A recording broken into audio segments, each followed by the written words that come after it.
Jeg har mange interessante hobbyer, men altså ligesom alle andre kultiverede gymnasiemennesker, så læser jeg selvfølgelig også avisen. Selvfølgelig helst tegneserierne.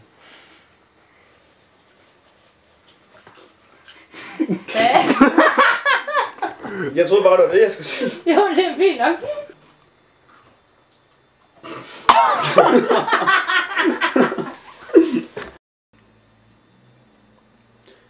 Ja, altså...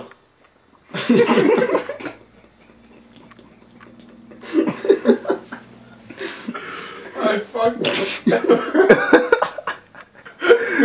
Tale eller et eller andet, så kan man lige sidde og høre lidt klassisk musik.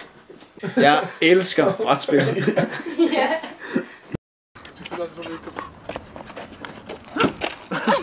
Ja.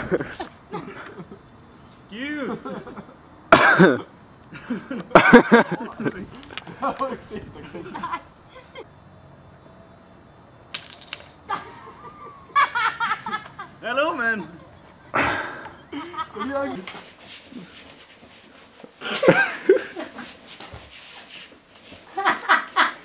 Okay, nej, du skal sige action, du skal sige... For helvede! Du er bare en spasser. Du er bare så mod kort. Stop, er det ikke nok?